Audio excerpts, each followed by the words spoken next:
uno entra a la Fundación Favaloro y ve un gran corazón, una escultura de un gran corazón, y el mismo símbolo de la fundación es un corazón, ¿no? Exactamente, el símbolo de, digamos, de fundación al ingreso de la institución es un corazón y, como usted dice, en el hall central hay dos grandes estructuras de corazón.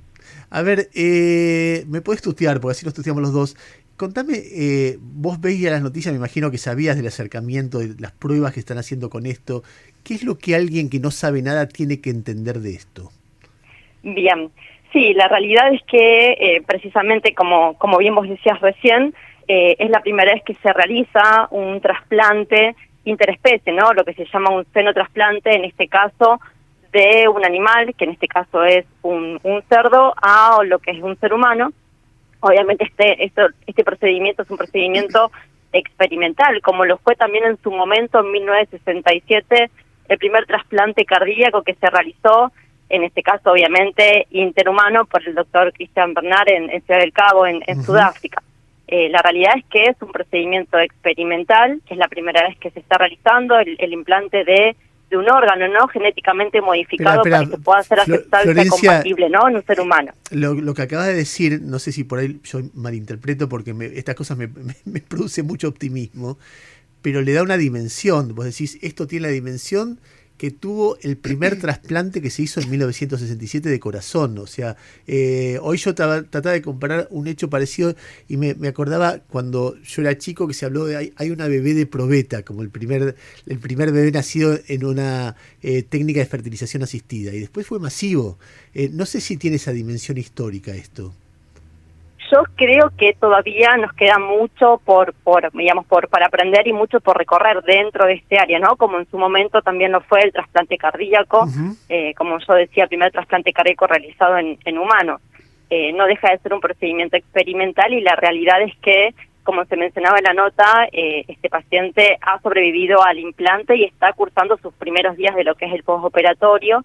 La realidad es que tenemos que ver los resultados en el seguimiento a largo plazo, ¿no? Como para ver si esto puede en algún momento llegar a ser una práctica sistemática. La verdad que creo que al momento estamos muy lejos de eso y de poder afirmar algo, pero sí mencionar que es, digamos, un hito en lo que es la historia de la ciencia, en lo que es la historia del trasplante, porque esto también nos abre una puerta a quizás una posibilidad más, considerando la escasez de órganos que tenemos, ¿no? En lo que es la lista de espera de diferentes tipos de órganos a nivel mundial, ¿no?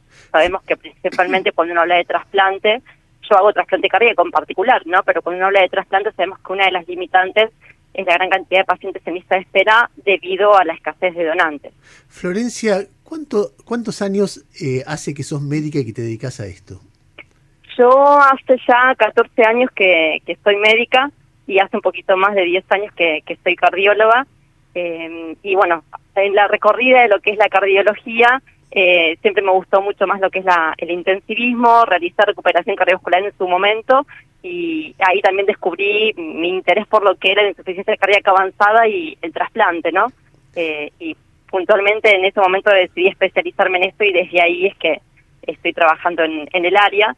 Y estoy trabajando, además está decir, en una institución que tiene una larga trayectoria dentro de lo que es la cardiología y dentro de lo que es el trasplante multiorgánico hoy en día.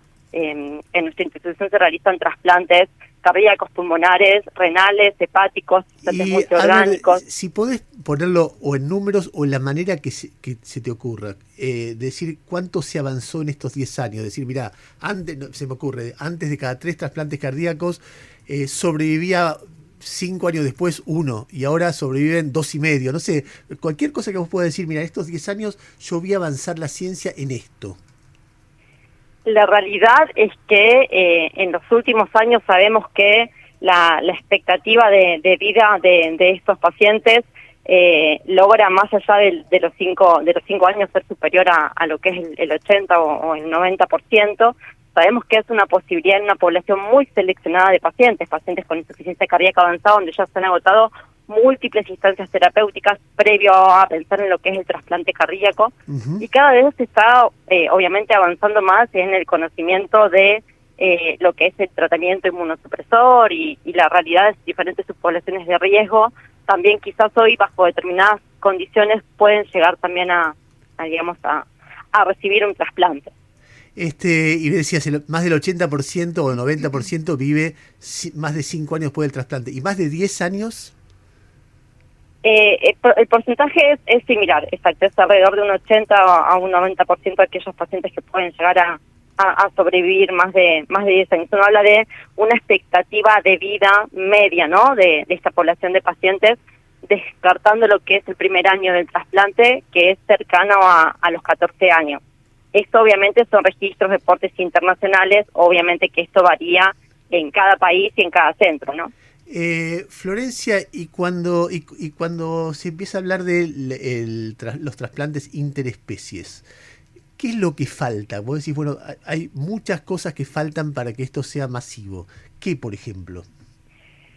En realidad yo creo que puntualmente comenzar a tener un mayor número de esta posibilidad, ¿no?, de estas intervenciones, para precisamente detectar cuáles son las potenciales complicaciones, cuáles son los potenciales riesgos, y poder irlos, digamos, resolviendo sobre el momento, ¿no? La realidad acá puntualmente es que estamos hablando de un trasplante interespecie con esta diferencia a nivel genética y del genoma. Sabemos que genéticamente, precisamente, el cerdo es muy similar a lo que es el genoma humano, por eso es que también se comenzó a investigar en este grupo de animales, y obviamente el avance de la ciencia y la posibilidad de esta intervención genética o esta edición a nivel genético para lograr lo que es la compatibilidad. ¿Y vos te imaginás un futuro, a ver, hagamos ciencia ficción, en ponerle 20 años, 25 años, donde en base a estas técnicas haya disponibilidad infinita de órganos? La realidad es que creo que, como usted bien dijo, sería un poco proyectar ficción muy a futuro, ¿no? Sería un poco de ciencia ficción, como quien dice, hoy en día. No creo que sea algo imposible. Yo creo que la ciencia ha avanzado y está avanzando mucho, y pareciera que cada vez más rápidamente a lo largo de los años. Además es para decir que en este caso, bueno, la aprobación de este puntualmente trasplante que se realizó fue a través de, vamos, una aprobación de uso compasivo, ¿no? Un caso muy particular de un paciente que había sido, digamos, excluido en la que es la lista de espera para recibir un corazón claro, alguien humano. que si no se hacía esto se moría, entonces se arriesgó a hacerlo. Exactamente, fue una aprobación bajo, digamos, lo que se llama uso compasivo, una situación excepcional, pero yo creo que si esto nos muestra una posibilidad de ampliar precisamente lo que es el pool de donantes, vamos a poder seguir avanzando hacia eso, y obviamente queda mucho por estudiar y por investigar, y más que nada, sobre todo, ver la evolución de este paciente a largo plazo, ¿no? Ahora, Florencia, ¿qué le genera en la cabeza a alguien tener un corazón de un chanchito? Sí, bueno, ahí también es todo un tema. Creo que en realidad es mirarlo desde el lado de esta posibilidad de poder seguir viviendo, ¿no? Cuando uno llega quizás a una instancia donde se les han agotado las opciones terapéuticas, ¿no? Para poder mejorar su calidad de vida y sus años de sobrevida. Creo que uno tiene que mirarlo desde ese punto de vista, ¿no? Como una posibilidad para poder seguir viviendo, para poder seguir proyectando. Me parece que Gustavo Gravia te quiere hacer una pregunta. Gustavo. Sí, Doc, ¿cómo le va? Buen día. Me interesaba mucho el tema del por qué el cerdo. Usted en algún momento dijo que el corazón del cerdo era el genéticamente más cercano al humano. Uno quizás por desconocimiento pensaba que era el del mono. En este caso, ¿tienen que ser, no sé, cerdos criados específicamente para este tipo, no sé, para algún tipo de experimento médico como este trasplante? ¿Cualquier cerdo que hoy está en una granja, supongamos en La Pampa, puede ser utilizado para este tipo de trasplante? La realidad es que en realidad, bueno, digamos, genéticamente el cerdo como raza en sí, como especie animal en sí, se ha encontrado que es en investigaciones y demás, que esto lleva muchos años, digamos, de estudio, es el que genéticamente más similitud tiene con lo que es, digamos, el ser humano. La realidad es que es la especie en general, ¿no? En este caso los cerdos, los que comparten y tienen ese genoma tan, digamos, similar o el más parecido, digamos, a lo que es la especie humana. Florencia, yo creo que vamos a tener órganos, infinita disponibilidad de órganos, pero en mucho tiempo, ¿no? No es que es rápido, pero es evidente que hay un avance en todas las áreas muy, muy fuerte, pero ¿quién dice, no? En este momento no la tenemos. Contanos un poquito qué es lo que pasa con la donación de órganos en Argentina, en la medida que puedas. Bien, en realidad, bueno, es un tema muy, muy, muy amplio. Nosotros sabemos que a nivel mundial y a nivel de lo que es la Argentina, determinados centros realizan trasplantes de diferente tipo. Se está realizando lo que es trasplante cardíaco, trasplante pulmonar, trasplante renal, trasplante hepático, trasplante de renopáncreas, trasplante de intestino. También hay trasplantes cardiorenales, cardiohepáticos, trasplantes combinados o trasplantes multiorgánicos que obviamente requieren para su éxito, ¿no? En el seguimiento a largo plazo no solamente de la tecnología, sino sobre todo de la experiencia del grupo, ¿no? Del equipo médico que maneja y que sigue este tipo de pacientes. Ahora, pero lo que te decía es, ¿la donación de órganos es suficiente? ¿Cómo está en eso? No, la realidad es que, digamos, tanto a nivel mundial como a nivel país hay una escasez digamos, importantes de donantes. Digamos, es mucho más la cantidad de pacientes que tenemos en lista de espera en relación al número de donantes, ¿no? Eso varía también país a país y a nivel mundial. Pero acá en la Argentina, ¿hay gente que se muere porque no recibe órganos a tiempo? Exacto, eso ocurre en el país como también a nivel mundial, ¿no? Lo que es la mortalidad en lista de espera existe, es variable según qué tipo de órgano uno también considere, pero precisamente es una problemática lo que es la escasez de donantes. Por eso es que también cada vez se intenta mejorar y sobre todo el foco hoy en día está a nivel de lo que es la procuración de órganos, es decir, el cuidado de aquellos pacientes que pueden llegar a ser potenciales donantes para precisamente poder tener, ¿no? este recurso tan necesario como es el trasplante. Dado que según lo que uno lee o el lugar común dice que cada persona que si cuando muere dona sus órganos puede salvar 7 vidas porque dona varios órganos. Es una cosa que tiene que ver con la mezquindad o con la ignorancia humana, porque si todo el mundo que se anotara como donante, habría un montón de órganos que no hay, ¿no? ¿O me equivoco?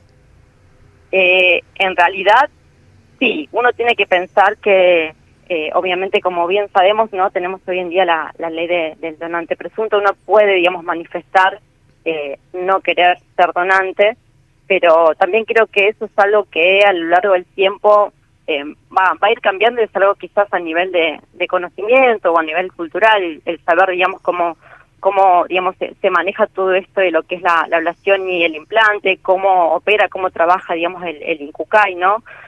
Siendo algo totalmente transparente y evaluando también la posibilidad de, siempre creo que uno tiene que pensar que uno puede estar tanto como digamos, como donante como receptor, ¿no? Uno puede llegar a estar en algún momento de su vida en alguna de las dos situaciones y creo que eso también pasa un poco por lo que es la empatía y también ponerse en el lugar del otro, ¿no?